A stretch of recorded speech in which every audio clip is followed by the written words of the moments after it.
ఒక అంచనా ఉన్నది.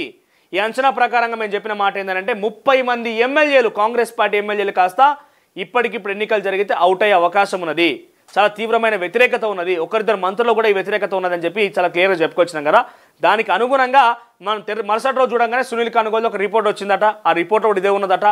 చాలా మీడియా ఛానల్స్ కానివ్వండి లేకుంటే పత్రికలు కూడా సర్వే చేసినాయి, కొన్ని చోట్ల విశ్లేషించినాయి. అవన్నీ చూస్తూ ఉంటే ఇప్పుడు ముఖ్యమంత్రి రేవంత్ రెడ్డి దగ్గరకు ఆ నివేదిక పోయిందట. ఇవన్నీ విషయాలకు సంబంధించి 28 మంది ఎమ్మెల్యేల పైన పెరుగు విరుచుకున్నాడంట ఆయన. నియోజకవర్గాల పైన శీతకన్ను, ప్రజలు కార్యకర్తలకు దొరకరు, అందుబాటులో ఉండరు. ఇక వీరిలో 8 మంది పూర్తిగా దూరమటిగా కాన్స్టిట్యున్సీకే బోరు వాళ్ళు. ఎమ్మెల్యేల పనితీరు పైన ముఖ్యమంత్రి సర్వే చేసిండు. రెడ్, ఆరెంజ్, గ్రీన్ జోన్లుగా విభజించిండు. రెడ్ జోన్లో 3, ఆరెంజ్ జోన్లో 2 మంత్రులు. స్థానిక సంస్థ ఎన్నికలపైన ఈ ప్రభావం పడే అవకాశం ఉన్నదట. పద్ధతి మార్చుకోవాలని సీఎం రేవంత్ రెడ్డి వారికి సూచించిండట. స్థానిక సంస్థల ఎన్నికల్లో క్లీన్ స్వీప్ చేయాలనుకుంటున్న అధికార పార్టీకి ఎమ్మెల్యేల పనితీరు పెద్ద అడ్డంకిగా మారిందా? పార్టీ ఎమ్మెల్యేల్లో దాదాపుగా 40% మంది నియోజకవర్గాల పైన శీతకన్ను వేశారు. ఈ ప్రశ్నలకు అవుననే బదులిస్తున్నాయా పార్టీ వర్గాలు. ఇకనైనా ఎమ్మెల్యేలు తీరు మార్చుకోకుంటే స్థానిక ఎన్నికల్లో ఒకంత ఇబ్బంది ఎదుర్కోవాల్సి వస్తుందని ఆందోళన వ్యక్తం చేస్తున్నాయి. ఈ నెల 1న తనకు నూతన సంవత్సర శుభాకాంక్షలు తెలిపేందుకు వచ్చినటువంటి మంత్రులు, పార్టీ ఎంపీలు, ఎమ్మెల్యేలతో సీఎం రేవంత్ రెడ్డి మాట్లాడుతూ అందరి రిపోర్ట్ కార్డు ఇక్కడ చూడండి, ఫోటోలో ఉన్నది, వాళ్ళ ప్రోగ్రెస్ రిపోర్ట్ పట్టుకొని రేవంత్ రెడ్డి వాళ్ళని ఏకిపారేసిందట. మేము మీకు ప్రోగ్రెస్ ఇస్తున్నాం రేవంత్ రెడ్డి గారు, అందరి ప్రోగ్రెస్ రిపోర్ట్ మీకుంటే మీ ప్రోగ్రెస్ రిపోర్ట్ మా దగ్గర ఉన్నది, జనం దగ్గర ఉన్నది. జనం నుంచి సేకరించిన ఆ ప్రోగ్రెస్ రిపోర్ట్ ద్వారా మేము చెప్తున్నాం మీకు, ప్రజాపాలన అనుకున్న స్థాయిలో ముందుకు సాగడం లేదు. ఇది ప్రజాపాలన కాదు, ఇది ప్రతీకార పాలన అని చెప్పి జనాలు అనుకుంటారు, ప్రతిపక్షాలు ఆరోపిస్తున్నాయి. అదంతా పోవాలంటే మీరు ఇచ్చిన హామీకి, మీరు చెప్పే మాటలకి మీరు ముందుగా కట్టుబడి ఉండండి. మీరు చెప్పిన మాటలకి, మీరు ఇచ్చిన హామీలకి మీరే కట్టుబడి లేకపోతే జనం ఎట్లా నమ్ముతారు మిమ్మల్ని? మీ ప్రోగ్రెస్ ఇప్పుడు పెరగే మంచిగా లేదు. మీరు కూడా అటు ఇటే బార్డర్లో కొట్టుమిట్టాడుతున్నారు. 30-35 ఉన్నది. మీరు కూడా ఇంకా పాస్ ఆఫ్ ఫెయిల్ అనే దాని మధ్యలో కొట్లాడుతున్నారు. మీకు డిస్టింక్షను లేకపోతే ఆ తర్వాత సూపర్ మార్క్స్ అనే తర్వాత సంగతి, మీరు పాస్ ఫెయిల్ దగ్గరే కొట్లాడుతున్నారు. సరే, జర మీరు కూడా ఆ విషయం ఆలోచన చేయాలి.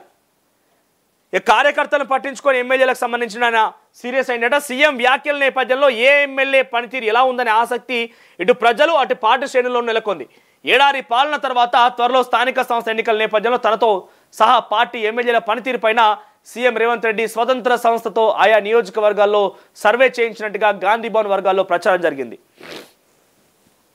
65 మంది ఎమ్మెల్యేల్లో 28 మంది వరకు నియోజకవర్గానికి సమయం కేటాయించట్లేదని సర్వేలో తేలినట్టుగా ప్రచారం జరుగుతున్నది. ఇందులో 8 మంది తమ నియోజకవర్గాలకు పూర్తిగా దూరమైనట్టుగా చెప్తున్నారు.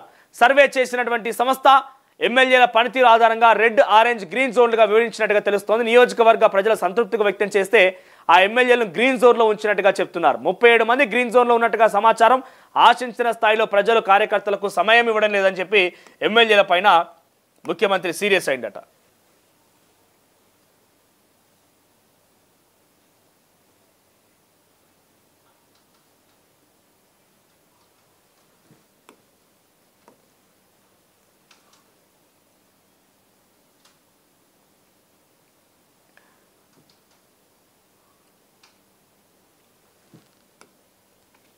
ఇవన్నీ కారణంతో సగం మార్కులే పడిన ఎమ్మెల్యేలు 20 మంది వరకు ఆరెంజ్ జోన్లో ఉన్నారని చెప్తున్నారు. ఇందులో 2 మంత్రులు ఉన్నారట. కార్యకర్తల నియోజకవర్గ ప్రజలకు సమయం కేటాయించకుండా సొంత పనుల్లో మునిగిపోయి ఎమ్మెల్యేలను రెడ్ జోన్లో ఉంచారని 3 మంత్రులు సహా 8 మంది ఎమ్మెల్యేలు ఈ జోన్లో ఉన్నారని పార్టీ వర్గాలు జోరుగా ప్రచారం జరుగుతున్నది. అయితే ఇలాగైతే గట్టి పోటీ తప్పదు. 2 మంత్రులు కూడా ఉన్నారట. ఈ ఆరెంజ్ జోన్లో ఉన్న దాంట్లో 2 మంత్రులు కూడా ఉన్నారంట.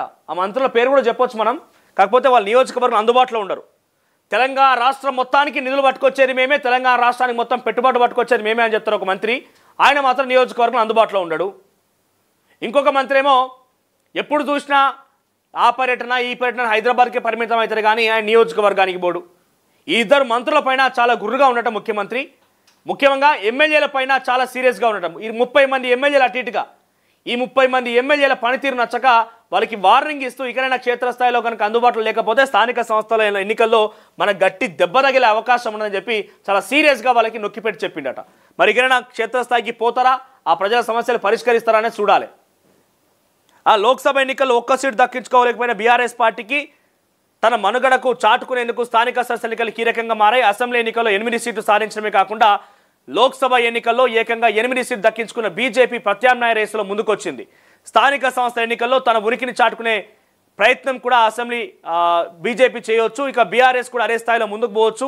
ఈ నేపథ్యంలో స్థానిక ఎన్నికల్లో బీఆర్ఎస్ ప్రతిష్టాత్మకంగా తీసుకునే అవకాశం ఉన్నది. కాబట్టి రెడ్ ఎల్లో జోన్లో ఉన్న ఎమ్మెల్యేలు తమ పనితీరు మార్చుకోకుంటే పోటీ ఎదుర్కోవాల్సి వచ్చిందని కాంగ్రెస్ ముఖ్య నేత ఒకరు చెప్పారు.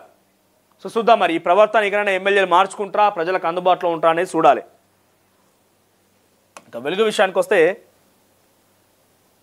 సో వెలుగులో కూడా దాదాపుగా ఇప్పటివరకు మనం మాట్లాడిన మాటలే హైలైట్గా ఉన్నాయి. దాదాపుగా కేటీఆర్ ఎంక్వైరీ, ఈడీ అధికారుల ముందు ఏం చెప్పిండు, ఏంది ఏం కథ అనేది.